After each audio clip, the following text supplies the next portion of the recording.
ketmaydi. Oy, xafa bo'lib yig'layvermay, urushga ketmayapman-ku. Xursandligimdan yig'laman, bolam, xursandligimdan. Yana 2 yil uyda o'tirganingda kimnikiga tashlab kelardim. Iltimos, qizimni olinglar deb. Ko'rinish qanaqa edi? Bugundan boshlab sizlarni qonuniy er-xotin deb e'lon qilaman. Va nihoyat vasha qiziqib ketyapman. Vasha qizumas, oldi eski qarzlarni bersa, qarzga ishlarsa bermalaring. Nima bo'pti? Hozirgina er-xotin bo'ldik. Ha, zo'r. Endi nima qilamiz? To'yxonaga boriladimi? Qarang, to'y hayotimizdagi eng muhim kun deb ichlari oppo chiroyli mers gaplashdim. Bu yoshda nima siz gaplashsangiz ham qiziqmas edim. Hozir to'yda men aytibman, chiqib boraman. Da, o'zimni to'yim. Ketdim. Muska alishtirsa sho'qi вообще yo'qmayapti. Menmi zo'rman, qaraganda sho'qinga nima bor? Dugonalarni ko'rib endi Zeboxon. Mana o'tirishibdi.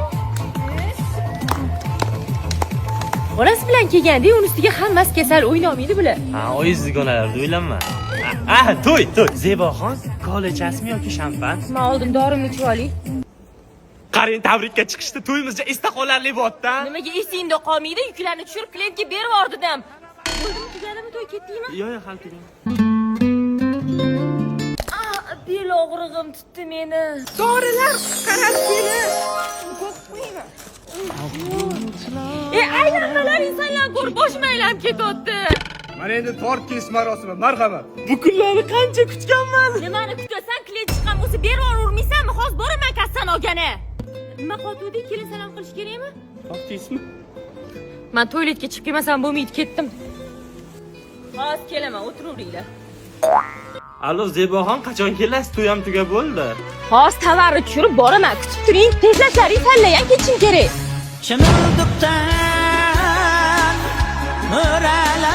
Zebo, tur. Ko'chada nima sho'qi? Voy, o'qishga javobi chiqibdi.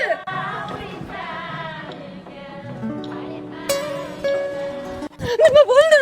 Ertalabda tumini javobi chiqdi. Abitlarga deyapman. Baqir-chaqirmalaring naryoqda ta'ziya bo'lyapti. Nima bo'ldi? Kechara ertalabgacha o'qish javobini kutdi. 1 soat o'tib o'zini o'zi osib qo'yibdi. Mana buni hojatxonaga qo'yib qo'yib bo'lmag'at yo'q qolib. Shuncha qog'ozni kim ishlatib qo'ygan ekan-a? Qo'shni kiyimsiz qolib ketdi. Kimda kiyim bor? Sizlarga nima bo'ldi endi? Ana o'g'limiz mega super kontraktga o'qishga kirdi, shunga sal qiynalib qoldik. Salmaso. Ana 4 ta aklishimiz qolgan. 50 mingdan beraveramiz. Voy, ana qo'shni ham bolasi o'qishga kiribdi. 45 ming deyish kerakmi? Qayerga kirdilar? Tuga? Nima u? To'xtafalar universiteti. Kim bo'lib chiqadi bitirsa? To'xtadi. Stop.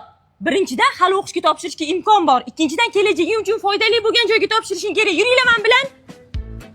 Mana Perfect universiteti shahar markazida zamonaviy 1,5 ming kishilik yotoqxonasi bor. Kafolatlangan eng arzon kontrakt 8 million so'mdan boshlanadi, tushundinglarmi? Har bir talabani ishga joylashtirish uchun 75 ta kompaniya bilan hamkorlik o'rnatishgan.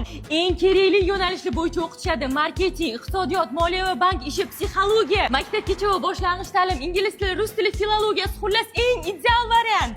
Men topshiraman. Ozgina qoldi. 2 cha.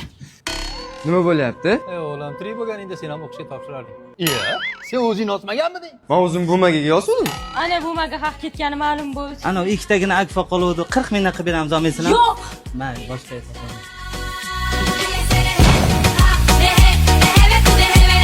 Ota-onamga aytmay birinchi marta 3-sinfligimda kastingga borganman. Chunki ota-onam, buvim, dodam hamma qarshi bo'lgan aktrisa bo'lishimga. Qiziqishim haqida uyimdagilarga aytsam, dodam bizani avlodda masxaravoz chiqmagan deb qattiq gapirganlar. Men tushunib yetganman. Bu yo'limdan qaytishim kerakligini emas, ular menga yordam bermasligini. Demak, hammasini o'zim qilaman deb o'ylashni boshlaganman. Qarang, ujus. Maktabda o'tirsam, sinfdoshim kasting bo'layotgan ekan, modellikka men bormoqchiman deb qoldi. Ko'zlarim yonib ketdi-yu. Eng yaqin o'rtog'imni kindalaganman. Uni oyisi ikkalamizdan kastingga olib borgan. Oyimga iltimos, bizani uyimizda o'ynayapti deb ayting deganman. Kastingdan oldin o'rtog'imning oyisi salonga olib kirgan, вечерний ko'ynaklari, shlyapalari, 10 xil kiyimini olib olgan. Ammo bitta maktab formada. Sovuq payt edi, sochim g'ijimlanib, shapkaning ichida pillab yotibdi. O'rtog'im men simiy kiymagan kiyimlarni men kiyib rasmga tushganman. mana shu ikkita rasm menga yoqqan. Qolganlarida endi sochim shunaqa xunuk tushgan. Keyin o'rtog'im moyis etib qo'yganlar-da, oyimga qaqqa borganimizni. Oyim rassa urishganlar, adam ham urishganlar. Hammadan gap eshitganman xullas. Kastingdan ham o'ta olmaganmiz. Rasmimiz u yoqda tursa endi yura olmaganmiz ham deb podiumda. Boshimizga kitoblar qo'yib yurg'izishgan, do'dir-so'dir qilib uyalib o'ta olmaganmiz xullas. Keyingi safar qanaqa qilib shunaqa qattiq qo'l ota-onam san'at sohasiga kirishimga ruxsat berishgani haqida aytib beraman. Kommentariyada yozib qoldiringlar qiziq bo'lsa. Keyingi nima sasvotdi? Ovqatni kuydirib qo'ydim, oshga yetmayapti mos. Nima deb o'ylaysizlar bu narsalarni? Oyimga tegmaymi? Yozib qoldiringlar. Sarog'uchi undan ko'ra oyjonga yetsang bo'lardi. Sizlarni ham kelinglar, hech qanaqa ish qilmasdan tez charchab qoladimi? Dangacha kelinglarga yuborib qo'yinglar. Mana bugun ham kelingmi? Bemaza ovqatlarni yeyishga majbur bo'lamiz. Keling, siqilmay oilada bo'lib turadi-da. Sinam, rahmat. Har doim faqat meni xatolarim videoga olib yurasiz deb o'ylayotganman. Nima deb o'ylaysizlar? Akam keling nima bilan urgan? 100 ta like kelsa qaytadan oshtiraman. Zebaxon, menga qarang, har doim meni yomonlab chiqib, bir marta yaxshilab chiqing. Bo'ldim. Keling, shunaqangi saxiy odamlarki taqib yurgan ziraylarni ham mendan qizg'anmaydilar. Bering. Bering, Instagramga qo'yaveraman. Bering. Sizlarga ham kelinglar, mana shunaqa uxlab yotadimi? Agar menga qarang, Zebaxon, shu telefoningiz qachondir tutab, batareykasi o'tirib qoladigan vaqtda bo'ladimi, yo'qmi? Yo'q, конечно, bu yangi Honor 400 Lite-ku. Bundan tashqari AI tugmasi orqali tezkor video vizov qilsa ham bo'ladi. Uzoq muddatli batareyka, tezkor protsessor, uning ustiga AI kamera tugmachasi ham bor. O'shaning uchun men случайный videolarni tez olaman. Zebaxon, kecha siz maqtagan telefondan men ham oldim. 13-marta sovchilarim qaytib ketdi. Ehtimol qaysinim hech kim olmaydi deb endi qanaqa qilib buni yerga tegadi? Eng kenja farzand bo'lsang nimalar bo'ladi? Ota-onang bor paytda eng zo'ri sensan. Lekin ular ishga ketishi bilan seni xo'rlashadi. Ko'ngilligi nima xolasa o'shani qilishadi. Xolasa daraxtga chiqarib yuborishadi.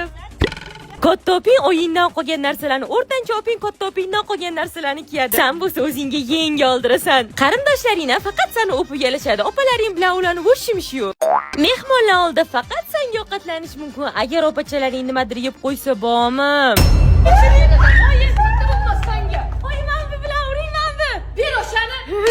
Kichkina bo'lishi yomon tomoni, oying opalaringga yetib ketgan ishi ham opalaring senga qildirishadi. Adem borligida hamma sen xohlagan narsani ko'radi. Lekin opalaring bilan qolsang, seni xohish fikrlaringga ikki kishilashib tupurishadi. Tug'ilgan kunlaringlar ham bir-biridan farq qiladi. Masalan, katta opingda. Qizim, oilaviy yig'ilib senga mana shu sovg'ani oldik. Oy, Mana ham pul berdim, mitim. Ha, naski berishadi. O'rtancha opani tug'ilgan kunida bo'lsa, hamma jinini yoqib uxlab yoradi. Sani tug'ilgan kuning bo'lsa, shohona o'tadi. qizim, katta bo'lganda qiynalmasliging uchun senga Iskandar biznesdan mezbon loyihasidan uy oldik. Amalga 18 yoshimga kirganda nima berasizlar? Erga beramiz. Ularda hozir onlayn sotuv yo'lga qo'yilgan. Dunyoni любой chekkasidan turib uy sotib olishi mumkin. Hammasi oson va qonuniy. Qisqa qilib aytganda, adin oyini oldida erkatoy haqiqiy oqsuyi bo'lasan. Ikkita oping bilan bo'lganingda xizmatkor, qul, yordamchi va ular senga nima laqab qo'ysa o'shasan. Menimcha men hayotdan emas, onlayn xaridlardan charchab ketdim. Senim xotinimga o'xshab tushunarsiz gapiryapsiz. Sal tushunarli gapiring, keyin mana ko'z yoshlaringizni artib oling. Oldin bitta narsani 1 soat tomosha qilaman. Keyin boshqalari bilan 2 soat solishtiraman. Olmoqchi narsamni tanlab endi sotib olish tugmasini bosaman deganimda boshlanadi. Bu eng arzoni bo'lmasa-chi? Keyin skidka qo'rishsa-chi? Aliki uzun marketi bor. Bitta pijamani 1 hafta tanladim. Tushunasizmi? 1 hafta men chirigan futbolkada uxladim. Hammasidan ko'nglim qolib ketdi. To'xting. Agar past narx kafolati borligini bilsangiz-chi? 1 yil ichida birinchi marta shunchaki sotib olardim. Hech narsani o'ylamasdan shunchaki sotib olardim. Hozir men siz bilan professional sifatida gaplashaman, gapimni bo'lmaysiz, xo'p? Uzun marketda eng arzon narx kafolati degan bo'lim bor. Bu shuni anglatadiki, u yerdagi narxlar tekshirilgan va siz arzon ko'rib qolsamchi, ertaga skidkaga tushsachi degan xavotirlarni umuman o'ylamaysiz. Bemalol xarid qilaversangiz bo'ladi. Ya'ni men uzun marketga kirib, eng arzon narx kafolati bilan xohlagan narsamni sotib ola olamanmi? Ha. Va nihoyat men o'zimni tinchligimni topdim. Rahmat kattakon sizga. Men sizni hamma o'rtalaringga tavsiya qilaman. Gulnoraga ham tavsiya qilaman. Yana bitta oilani baxtli qildim. Yaponiyada 8 kun eng zo'r joylarda sayohat qildim. Qancha pul ketganini oxirida aytaman. Birinchi o'sha mashhur odamlarga salom beradigan kiyiklarni oldiga bordik. Rostdan salom berishar ekan. Odamlardan qo'rqmasdan shahar o'rtasida bemalol yurishar ekan. Undan keyin bambukli o'rmonni tomosha qildik. Kyotoga borib esa yoshligimizdagi Jumong tangemlari kinosiga tushib qolgandek bo'ldim. Yaponiyani tabiati juda ham chiroyli ekan, lekin Umidga faqat kalta yubka kiygan qizlarga qaradilar. Keyin Harry Potter va Disneylandga borib, sevimli qahramonlarimni ko'rib bolalikni esladim. Umid aka bu yoqda ham kalta yubkali qizlarga qaradilar. Sushini vatani Yaponiyadan original sushi yedim. Ramyon ham ichdim. Dunyodagi eng mashhur peshixodga bordik. Farsajda ko'pchilik ko'rgan bu yerni va yana dunyodagi eng baland teleminoraga chiqib, 36 million aholiga ega Tokio shahrini ko'rdik. Gullar festivalini ko'rdik. Juda ham chiroyli ekan. Yo'l-yo'lakay Fuji tog'ini tagida raqsga tushib tomosha qilib ketdik. Umumiy xarajat bo'lsa bir kishiga $2950 dan tushdi. Pullaringlarni ortiqcha dabdaba, tilla, brilliant ishlatgandan ko'ra sayohatga ishlatishinglarni tavsiya qilardim. Fikrimga qo'shilasizlarmi? Shunaqa chiroyli joyda senga shu gapni aytmasam bo'lmaydi. Shu suvdami? Suv bo'yida. Men o'yladim. Balki vaqti kelgandir. To'xting, oldin ayting, uyingizda konditsioner bormi? Yo'q. Ventilyatorchi? Yo'q u ham. Hech bo'lmasa muzdek suv bordir. U ham yo'q. Marojnichi? Yo'q u ham. Unda bizda nima bor? Uzum kartasi bormi?